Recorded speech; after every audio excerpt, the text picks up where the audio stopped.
let's make a start, shall we? Thank you, Graham. Just one moment.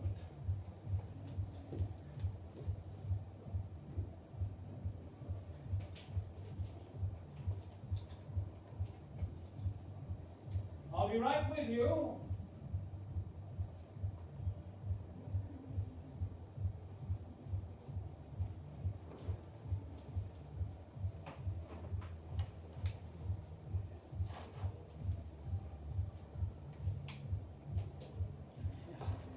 Greetings, welcome. I shall be reading selections from my autobiographical trilogy, the first of which is called Site-Specific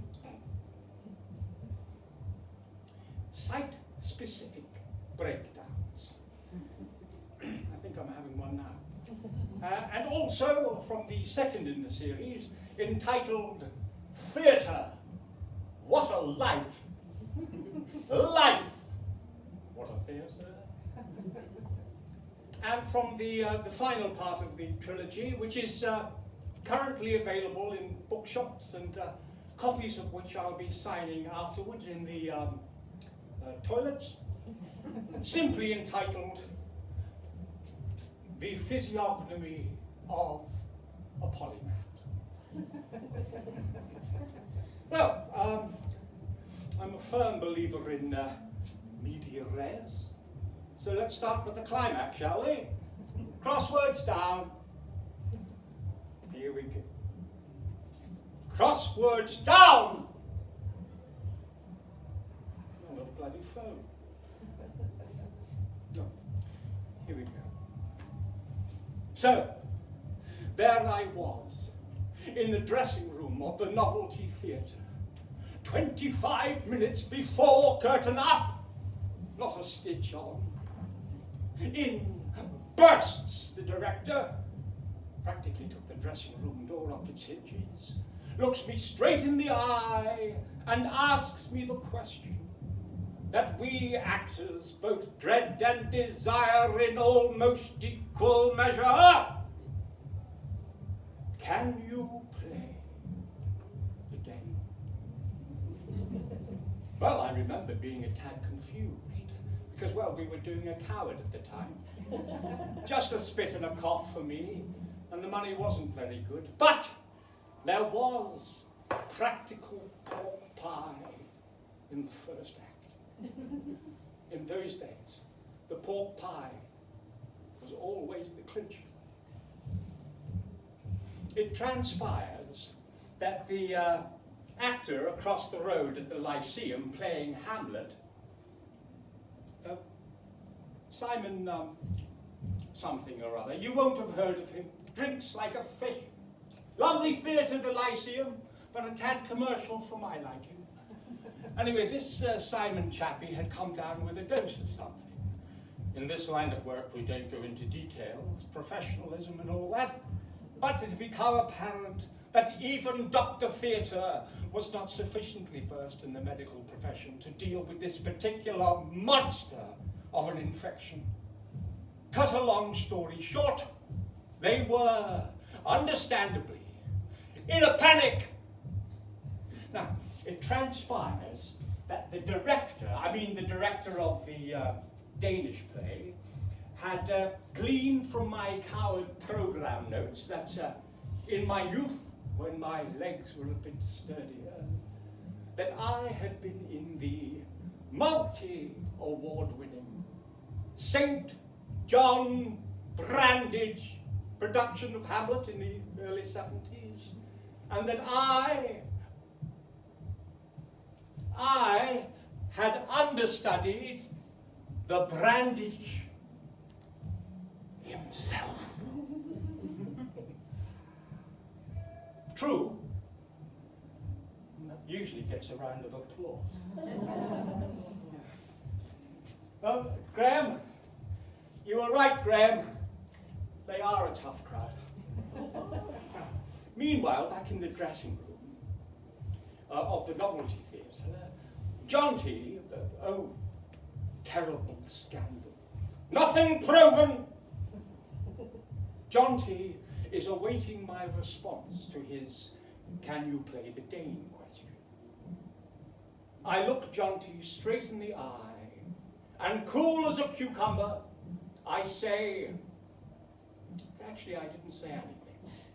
I just gave him the faintest of nods. He crumples with relief, and the colour comes back to his face. Now here's the crux. We had precisely 25 minutes before curtain up in both plays. The dressing room is now filled with helpers from various departments of the theatre, all cackling and clucking as they do. I would normally have enjoyed their attentions, but I was busy mentally speedrunning the day. After all, it had been almost 30 years since I had understudied the Brandage, and I was in a mental turmoil comparable only perhaps to the Dane himself. Is there any way we can help you? They asked. What about the bedroom scene? They pined. Will you be doing the limp? Intoned Jonty. And is there anything you need? Without changing the aforementioned cool as a cucumber stare, I look Jonty straight in the eye and say, a gin and tonic will suffice. Oh, how we laughed. The dressing room, and indeed the corridor, rocked with the eavesdropping helpers' laughter. We all laughed maniacally. Twice.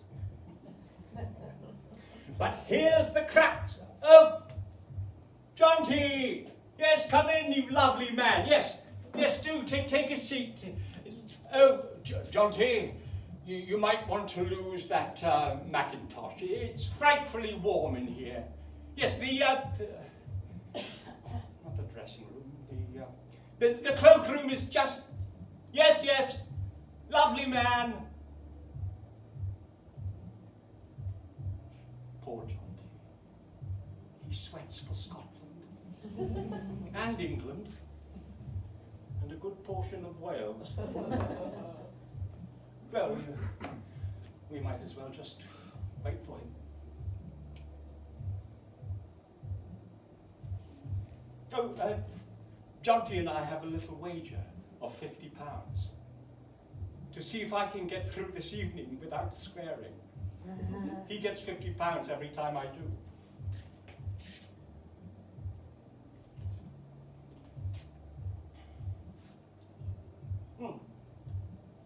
Oh, Jonty, yes, join us, do, yes, lovely man, yes.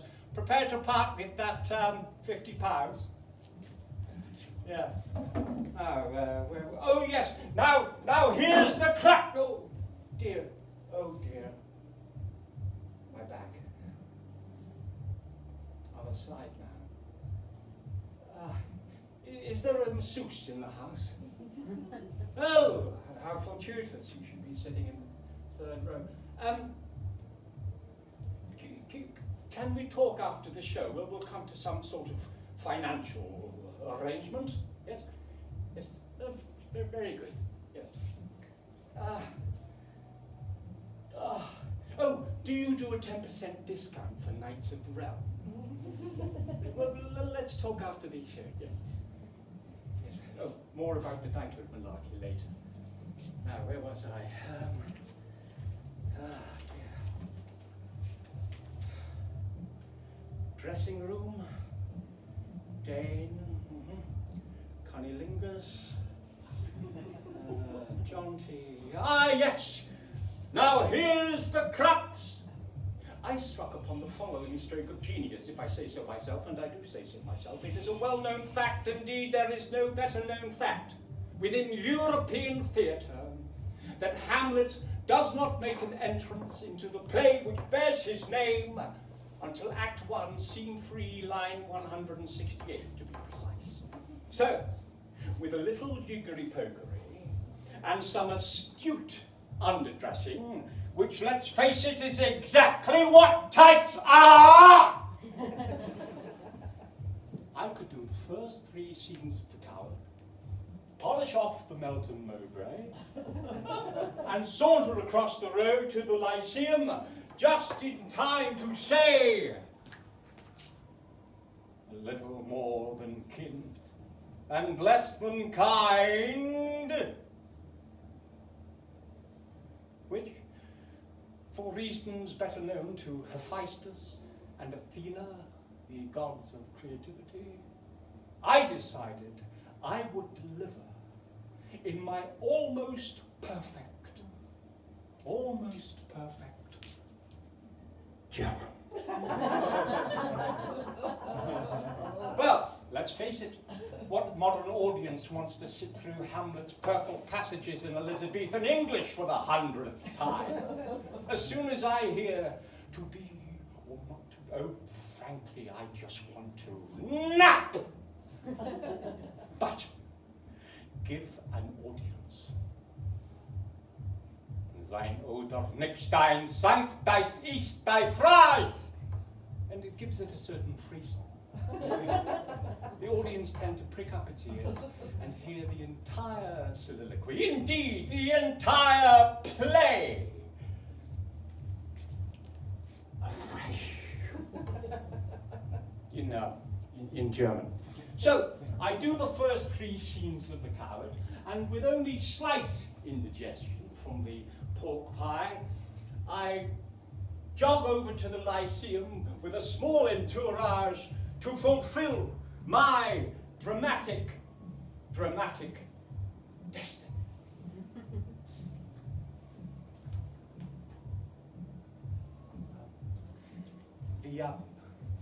The following is not for the faint-hearted. So if there are any amongst you with a negative predisposition to excitement, I would ask you to leave the auditorium now, as I would not wish the death of even one of my potential readership on my conscience. Note takers, you have been warned. Oh, imagine, if you will, that this space is now the stage of the Lyceum Theatre. Oh, and if you can unimagine the desk and the chair. Now, I'm in the wings at the Lyceum, awaiting my grand entrance as Hamlet.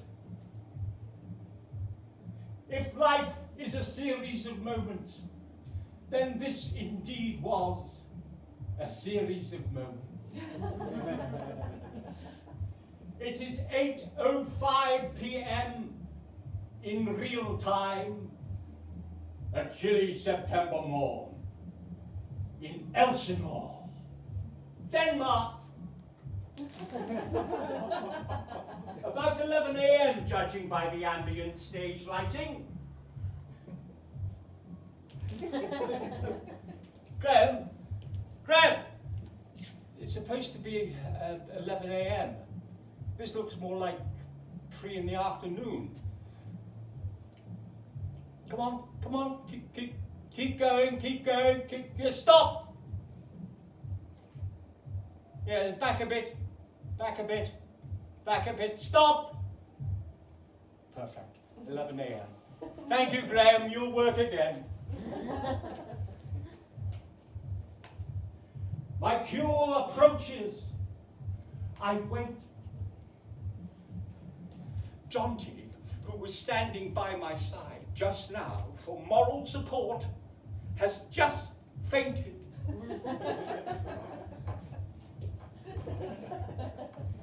Remember, Jonty? My cue approaches.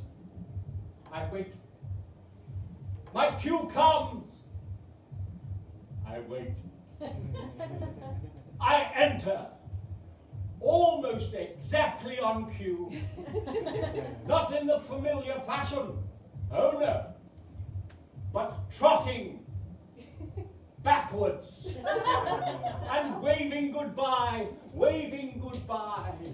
to our dubious friend reality, and turning downstage to greet this new world of Shakespeare's internal intellectual landscape.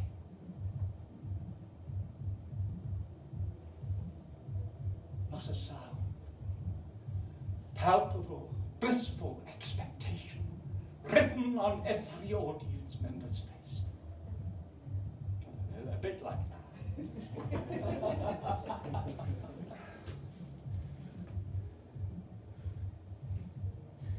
Gertrude, Hamlet's mother, and the king are aghast. A slight ripple of applause had to be quelled, so I exited and re-entered in the aforementioned fashion. The weather seems to have taken a turn for the worse now. Graham, the weather seems to have taken a turn for the worse now.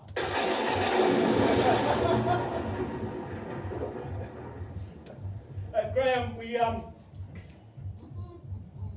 seem to be running very low on snow. Can we get some more snow for tomorrow night, please? Thank you, Graham. Thank you. You'll work again.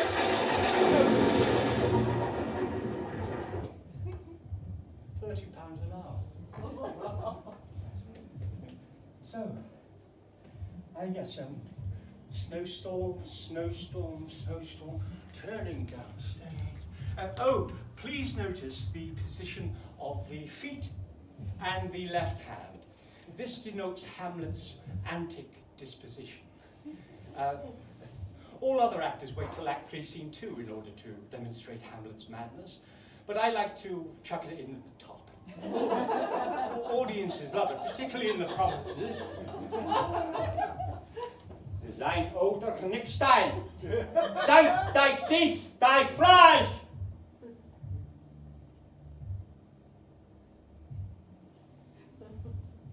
None were more surprised to see me than the actors playing Gertrude and the king, as they evidently had not been informed of their previous Hamlet's indisposition, or indeed his complete absence, his lack of communication of the worst order.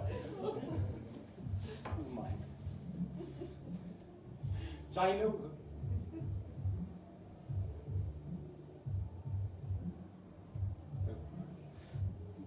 More of which in chapter 31. If you want to know how it all turns out, you'll have to buy the books. Buy the books.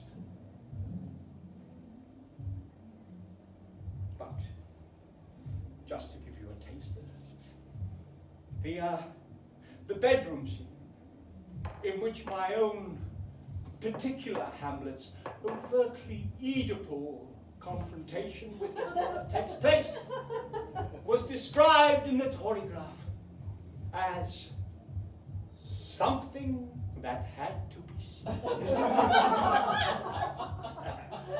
To be believed.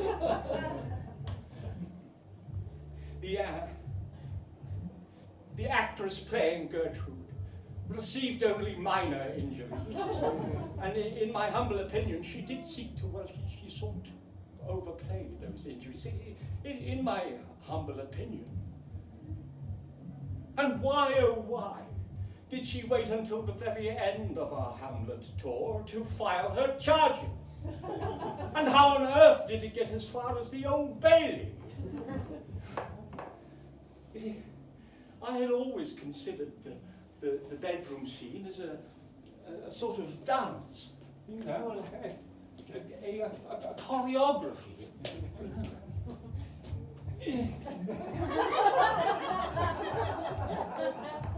And she almost always landed on the bed, especially in the matinee.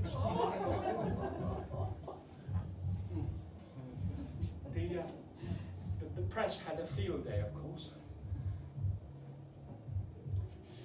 And even the Torygraph and the Daily Mail, who just weeks previously had given me such glowing reviews for my Hamlet, even they turned on me, splashed across the front page of the Daily Mail.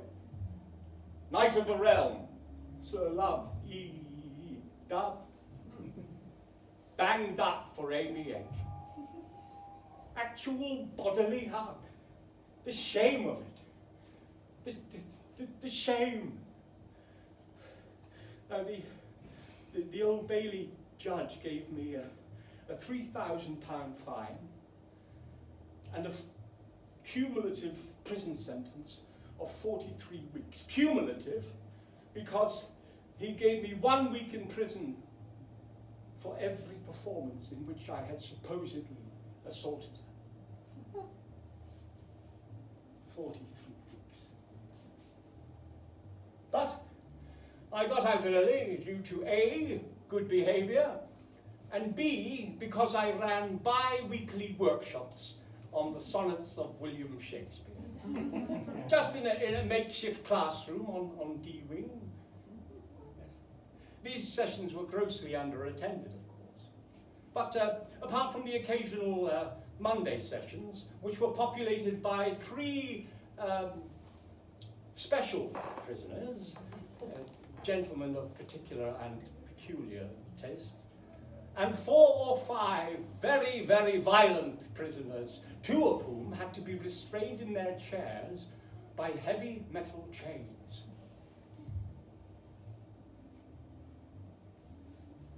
Yes, Mondays were largely a staring competition. And shall I compare thee to a summer's day? Did not go down as Shakespeare intended, as one of the special prisoners insisted on directing his admittedly rather beautiful rendition of, shall I compare thee, directly to one of the very, very violent prisoners who took the sonnet rather personally. Whereupon a mini riot ensued. 2 of the screws were seriously injured, but I got out without a scratch. Oh, what a life I've led. You couldn't write it. Oh, but of course I have. And copies of which I'll be signing afterwards in the... John T. John T. Sleeping like a baby. Fast in the arms of Morpheus. I have a confession to make in this holy house. I have a brother, a much younger brother. He too is a consummate and subtle actor. No, really, it's in the blood, you see. And it was inevitable that he should rise to the very top of our profession. In fact, only last week, the Torygraph on Sunday proclaimed him a national treasure. I'll come to the point. My brother's name is Simon Dove. Yes, the Simon Dove. The same Simon who I referred to earlier as Simon What's-His-Face and Simon something or other. The same Simon whose role as Hamlet I usurped that night at the Lyceum Theatre. But I want each and every one of you to understand this, that I had absolutely nothing to do with his deliberate poisoning that night at the Lyceum. But everything to do with a dear, dear friend of mine who did what he did out of loyalty and a deep, deep love for me.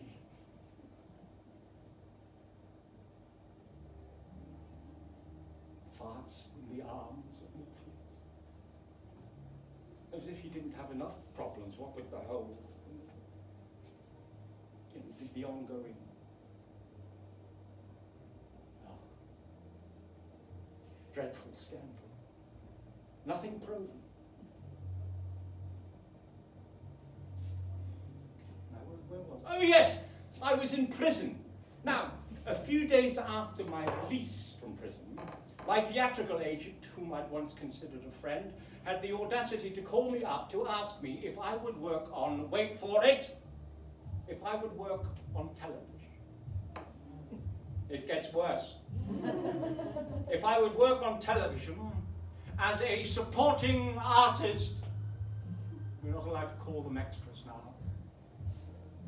I had to remind him that in my time, I had shared a stage with Sir John Gielgud, Glenda Jackson, Dame Judi Dench, Sir Laurence Olivier, to name but a few, and now, in the twilight of my career, in the twilight of...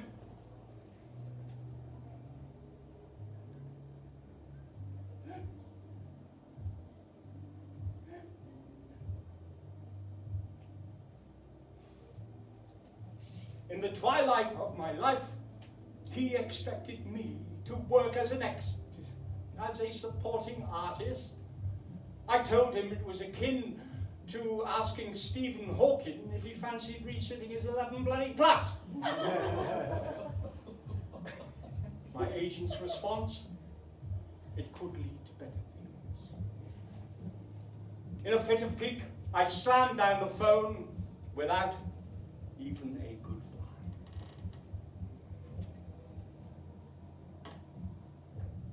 After a few days, I had to reconsider my position, as I could no longer walk the streets of London in avoidance of Victor, my somewhat psychotic Bulgarian landlord, to whom I owed 3 months' rent on my North London bedsit with its single-bar electric fire and its 40-watt bulb, and besides which I completely run out of tobacco. So I called my agent back and said I'd do it. Not my finest hour, I assure you.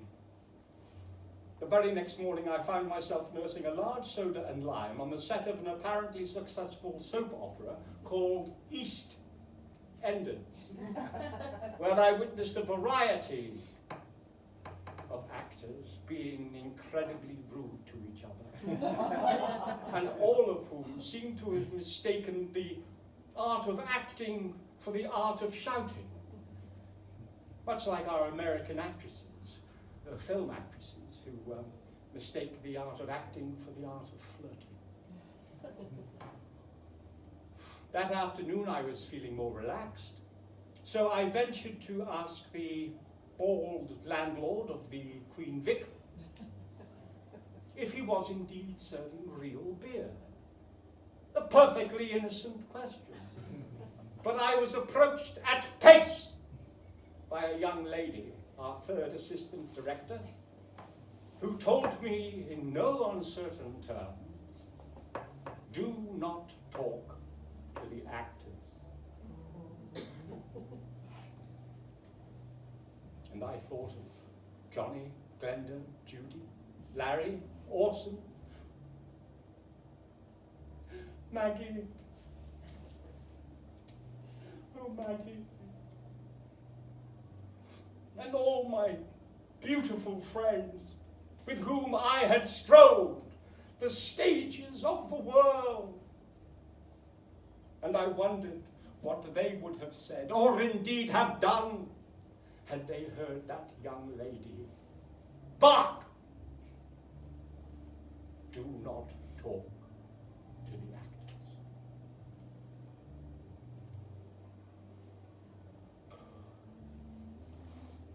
King Lear, Othello, Hamlet, Macbeth, that chap in the Scottish play, Shylock, Richard II, and Richard III on alternate evenings. Willy Loman, Arturo Ui, Uncle Vanya.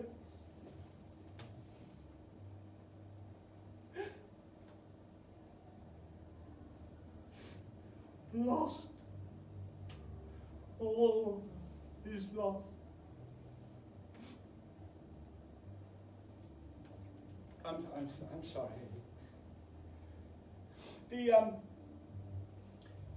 The director of that episode of EastEnders, he and I had exchanged an embarrassed glance, as he had previously been a man of the theatre.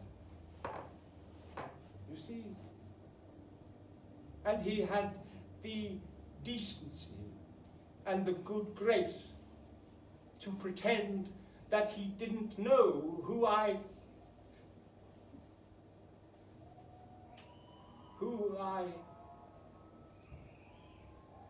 used to be.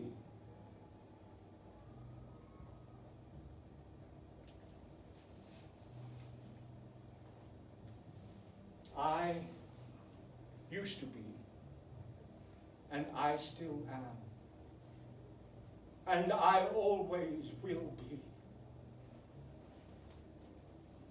Sir, love,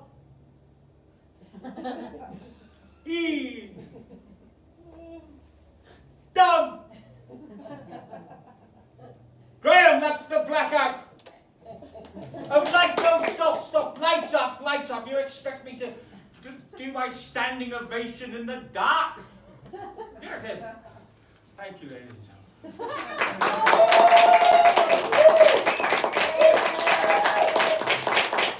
Well done, Graham. Buy the books! Buy the books! Dante, wake the fuck up! 50 pounds and 50 pounds to go. Oh, shut the fuck up. 100 pounds now. Shut up and get your coat. Buy the books.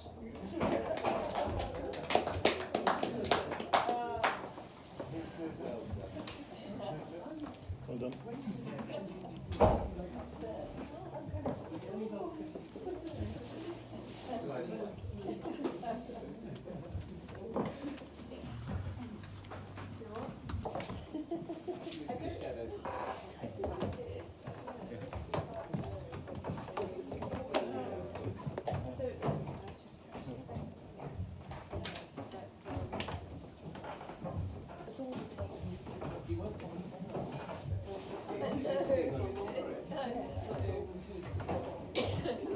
Internal, that was going to go to his head. I think that was just internal.